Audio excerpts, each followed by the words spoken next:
we got to talk about the elephant in the room. Might be an elephant literally in this room, but that's not what I'm talking about. I'm talking about the elephant that is the Detroit Lions defense and one defensive coordinator, Aaron Glenn. Aaron Glenn might be a guy that you want to follow into battle. The guy can talk. He's serious. He's stern. He makes you believe. But do we still believe in Aaron Glenn? Have you ever believed in Aaron Glenn? Listen, when we can have all the hope, all the speculation we want, when the product is on the field, that's a different story. And when you have a bottom tier defense yet again after drafting Brian Branch, after you got C.J. Gardner-Johnson in free agency, who's not going to be a factor for the rest of this regular season anyway, most likely. But you make some moves. You get Jack Campbell. You take him in the first round, 18th overall. You don't address the defensive line. Okay? There comes a time when somebody got to pay the piper. Now, we talked about it last year, and I'm not going to change my stance. Aubrey Pleasant was a scapegoat, period. See, y'all forgot about that, didn't you?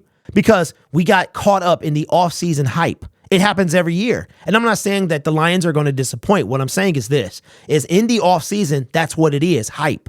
Because we don't have the product on the field. You would assume on paper, because we have better players, that we would have a better defense. And we talked about it in a segment on Monday.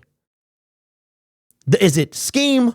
Is it coaching? Is it players? Which one is it? Is it a little bit of both? You know how I feel that we don't have a defensive line. And the defensive line, just like the offensive line, is responsible for how the defense goes overall. You could have somebody like Amani and Jeff in the backfield, and if you have a San Francisco 49ers defensive line, they're going to look better. But Aaron Glenn, when is enough enough? Now, I want to take a poll, informal, in the comment section. And when you watch this video, you're watching this video, I want you to put in the comment section, 2 years and 2 games in, how hot is Aaron Glenn's hot seat? When should we start to turn up the heat? See, last year, Aubrey Pleasant was a scapegoat. I believe that they said, listen, if you read his body language, Dan Campbell, if you listen to what he said we had to do something. Something needed to be done. He didn't say why he was fired. He didn't even say it's because Jalen Waddle and Tyreek Hill went off on us. He said something needed to be done. Now, the question I pose before you is, when have we had enough of Aaron Glenn? Does Aaron Glenn get fired this year? This is a juicy question. If our defense, okay, you know what? Where should our defense rank to you? We lost C.J. Gardner-Johnson. We got Tracy Walker. And if C.J. Gardner-Johnson's a 10, Tracy's a 7. Easy, right? Tracy was our starter. Bonzilla says the seat is on fire. Grit says not as hot as it should be. Braylon says very hot seat. Single Dad, what's up? It's both scheme and Brad neglecting our D-line. Okay, let me ask you a question. And this is to the whole chat. This isn't just to one person.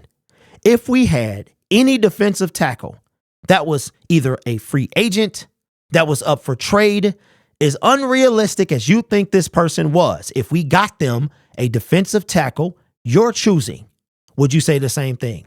If we had him and or Nick Bosa, would you say the same thing? See, I strongly believe that you wouldn't. If we had a Quinnen Williams, would you say scheme? He's got 2 jobs: get to the pass or stop the run. You can put that brother in, you can scheme whatever you want. That's his job, right? Hutch only played coverage a couple times.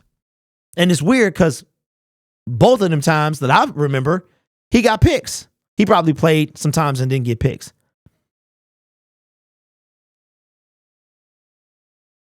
To me, it's a little bit of both as well. But for this segment, we're going to focus on Aaron Glenn. The Detroit Lions, you know where their defense is ranked after 2 weeks? 28th. Why is Aaron Glenn, why would you say, okay, let's say if you take the he's safe route. Why? Why are you saying that? Because of how he ended last season? Last season is over. We got better players than we had last season. See, I want to know what my coach is thinking, because I watched this press conference today, and You ever noticed, like, there's a quality about yourself that you're like, oh, people would think I'm crazy if they knew this about me. Me, I like disrespect. You keep disrespecting me. I feed off of it. I'm like Deion Sanders. I feed off of it. You keep it up. My coach, he loves this. He said it in his press conference today. He loves that everybody's hair is on fire outside the building except theirs. He thrives off that. Okay? I was like, oh, Dan Campbell, I see you, bro. So we got to go out there and we got to win. He's like, I love this. All right? But let me ask you, when is enough for Aaron Glenn? We fired Aubrey Pleasant after week 7 of the 2022 season. From that moment, our defense flipped around. Now there's a gift and a curse. We go back to Anthony Lynn. Then we took responsibility away from that brother early on. It wasn't working. Now, we had zero talent. We didn't have any talent. Our offense it's not like it is now. But we snatched it from him, right? Aaron Glenn, he can talk all he wants. When is enough? Passing on Davis and Carter and Parsons, Holmes need to be accountable for this sad defensive line. Tiger says it's way too early to jump on the Aaron Glenn bandwagon. See, I disagree. I think you needed to be on it when the season started. Again, Anthony Lynn was working with scraps, and we fired him. We fired him nicely. Working with scraps. Dan Campbell, like, okay, C.J. Gardner-Johnson went down. Next man up. Would you say, and this is not directed toward any one person, would you say that our defense is better than it was last year? Out the gate. Than it was when we ended last year, would you say our defense is better? Or would you say it's the same, or would you say it's worse? Right? Even with the loss of C.J. Gardner-Johnson. Aaron Glenn's seat was on fire when last year ended. Because we can't keep having it. You can't get better players, but get worse. Right? Everybody, Brian Branch, there's no way he should have been a first round talent. C.J. Gardner-Johnson, he's hurt now, but he was, what an acquisition he was. Jack Campbell. We got all these guys. The defense has been overhauled, the secondary. He didn't address the defensive line. Now, that doesn't fall on Aaron Glenn. He's not in that decision-making. Maybe he is, maybe he's not. But he's not Brad Holmes. That falls on Brad Holmes and Dan Campbell. More on Holmes than Campbell. But as far as Aaron Glenn, of course his seat is on fire. You took away Anthony Lynn, it's funny their names rhyme. You took that away, and the brother had nothing to work with. Nothing. He had a Goff that wasn't confident. He had scraps. I believe we still had Jelani Tavai, if I'm not mistaken. He had scraps he was working with.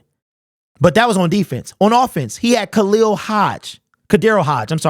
He had Tyrell Williams. Who did he have? He had DeAndre, I can't stay healthy, Swift. But yet we're going to give Aaron Glenn time. And he got better pieces to work with. Hattersall says D-line is cheeks, unfortunately. For the defense, 0 pass rush, and our linebacker still can't cover. The secondary is much improved, but it doesn't matter if you don't have a pass rush. Exactly. So you can scheme as much as you need talent, period. AG probably won't get fired unless we're 2-6. Okay, so as we end this segment, because it ran a little long, put in the comments below.